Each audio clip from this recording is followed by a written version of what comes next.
The late afternoon sun streamed through the windows of Gate 42, where passengers were lined up for Flight 1785 from Atlanta to New York.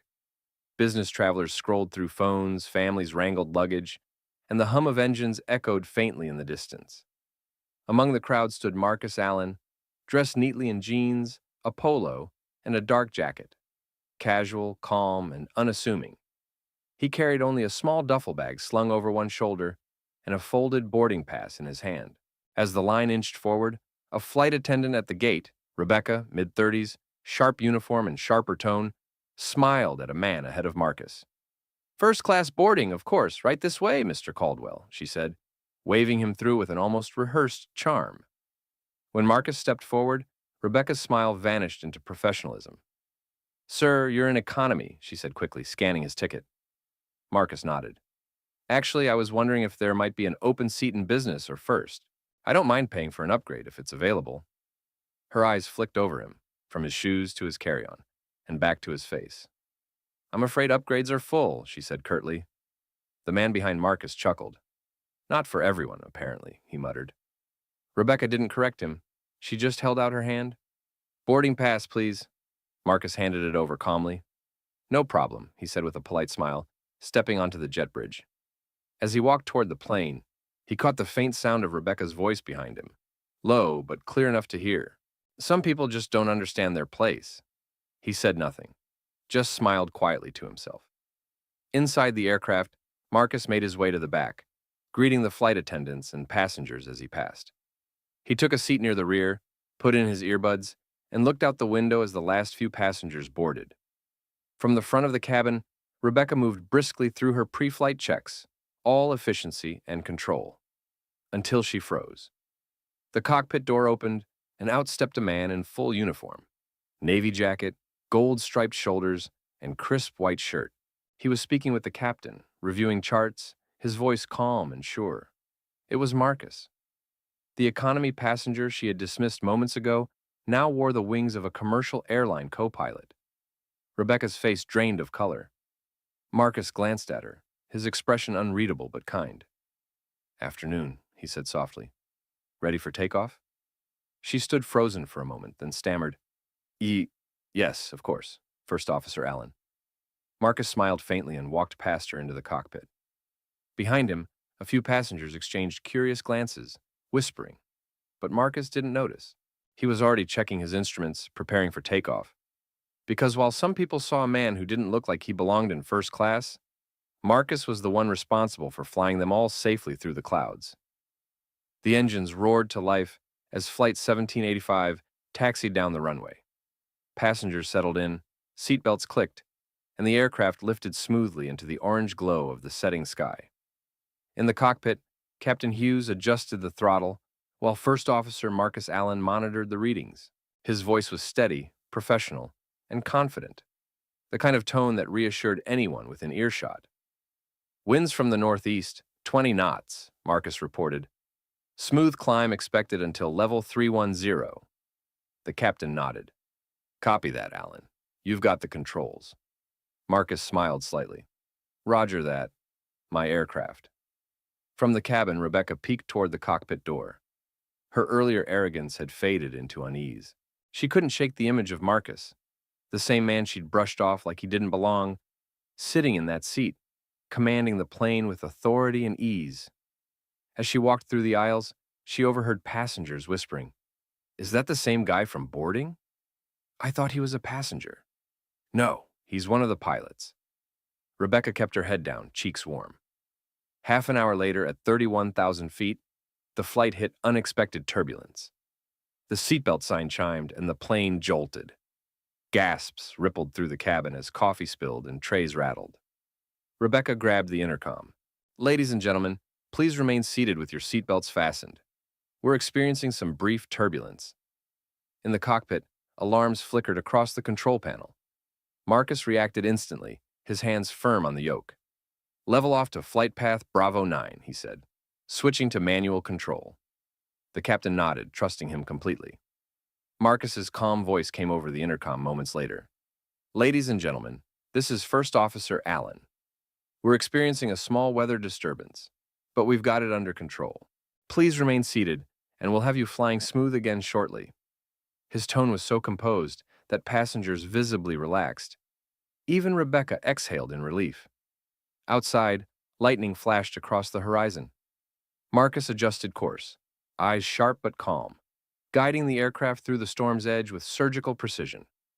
Every movement was confident, measured, the result of thousands of hours of training and a mind built for pressure. 10 minutes later, the turbulence faded. The clouds parted, revealing a quiet stretch of open sky. Captain Hughes glanced over. Nice work, Alan. Clean and steady. Marcus smiled. Thank you, sir. Just another delivery, right? The captain chuckled. Exactly. When the seatbelt sign turned off, Rebecca stepped quietly into the cockpit entryway, her voice hesitant. Excuse me, First Officer Allen.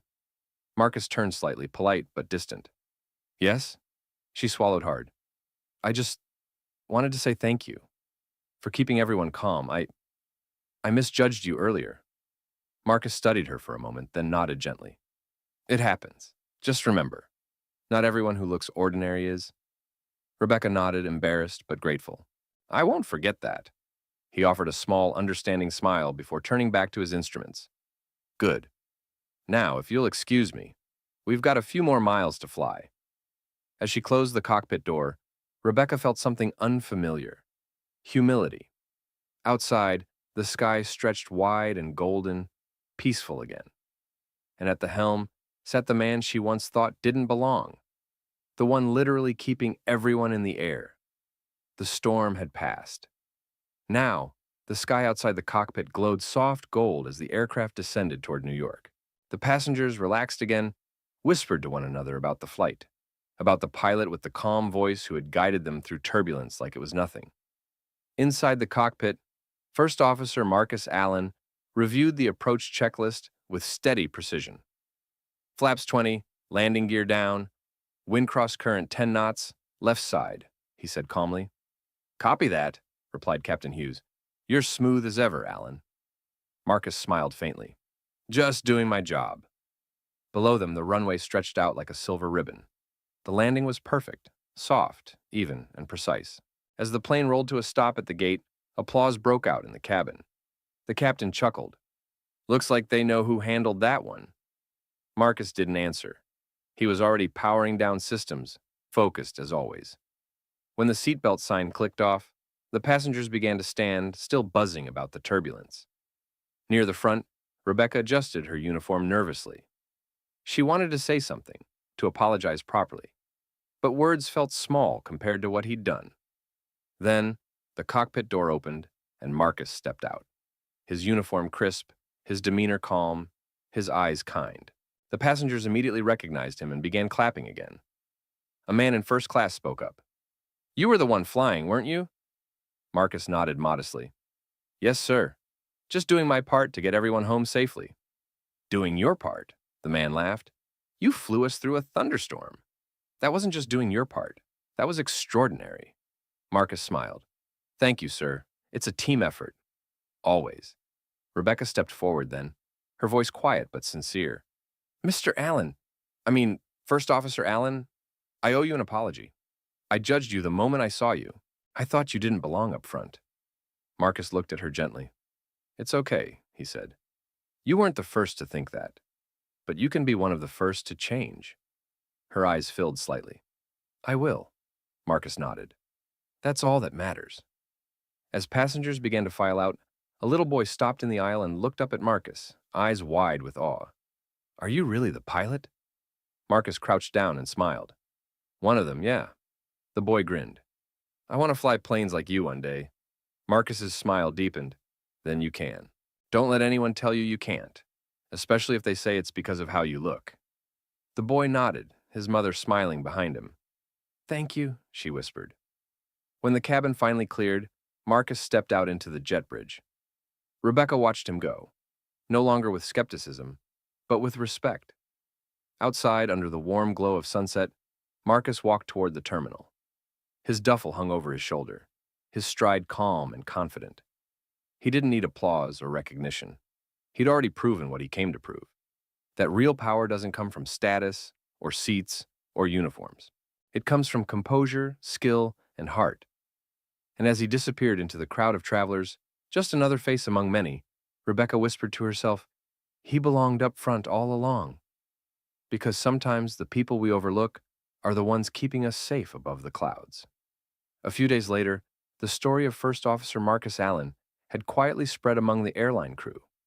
People talked about the pilot who stayed cool through the storm. But what they didn't know was that Marcus had requested the same flight route again, Atlanta to New York, return. He didn't do it for fame. He did it for closure. When Marcus arrived at the gate that afternoon, the air felt different. He was in full uniform this time.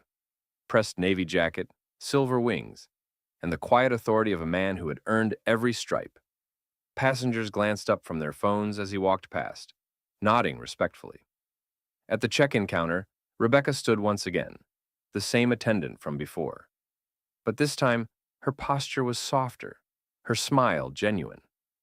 "Good afternoon, First Officer Allen," she said, voice steady but warm. "Welcome aboard." Marcus smiled. "Good to see you again, Rebecca." Her cheeks colored slightly. "I was hoping I'd get to thank you properly. Not just for the flight, but for the lesson." Marcus raised an eyebrow. "Lesson?" She nodded. "That how someone looks, where they sit, what they wear, none of it tells you who they really are." He smiled softly. "That's one a lot of people still need to learn." Rebecca straightened her shoulders. "Noted. And for what it's worth, I asked to be assigned to this flight.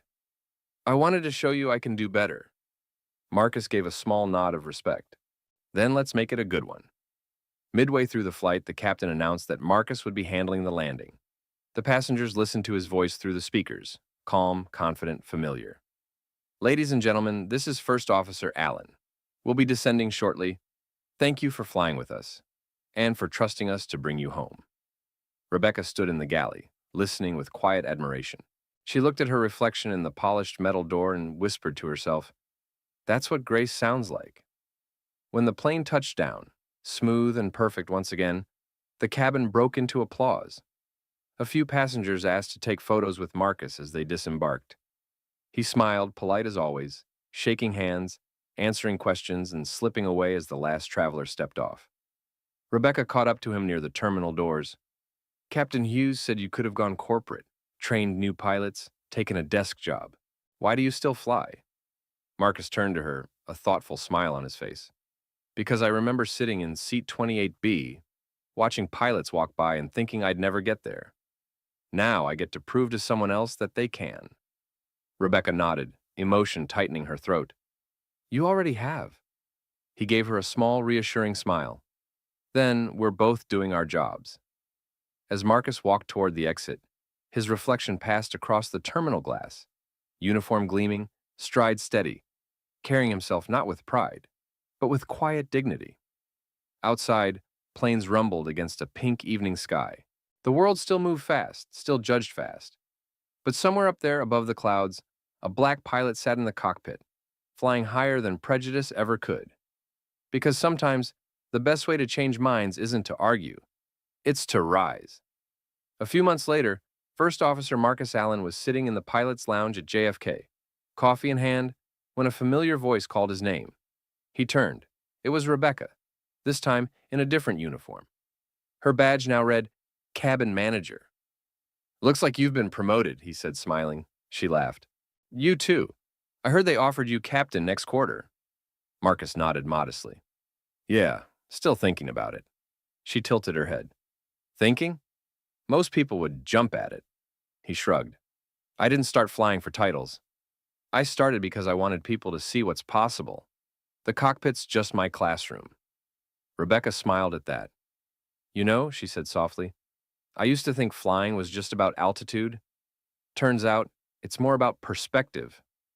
Marcus chuckled. "That's the lesson I was hoping you'd learn." That evening, as the sun dipped below the clouds, Marcus prepped for another flight, this time as the lead pilot in training. Passengers filed on board, greeting the crew. Among them was a young black boy, maybe 10 years old, wearing a toy pilot's cap. When Marcus passed through the cabin during pre-flight checks, the boy's eyes lit up. "You're the pilot?" Marcus grinned. "One of them, yeah." The boy's mom smiled. He's been obsessed with planes for years. Says he's going to fly one someday. Marcus crouched beside him. Then keep that dream alive, kid. Don't let anyone tell you what you can't do. Just show them what you will do. The boy nodded eagerly. I will, sir. Hours later, high above the clouds, Marcus sat in the cockpit, the soft glow of the instrument panels lighting his face. Outside, the stars looked close enough to touch. The radio crackled. Smooth flying tonight, Captain? The tower teased. Marcus smiled, gazing out over the horizon. Smooth as it gets. He thought about where it all started, the long nights studying, the people who doubted him, the moments of quiet perseverance that no one ever saw. Every challenge had been a flight plan. Turbulence, climbs, descents, but always forward. Back in the cabin, Rebecca made her final rounds. When she looked toward the cockpit door, she caught a glimpse of Marcus at the controls. Steady, calm, confident. She smiled to herself. Sometimes, she thought, people have to see a man soar before they understand that he always could.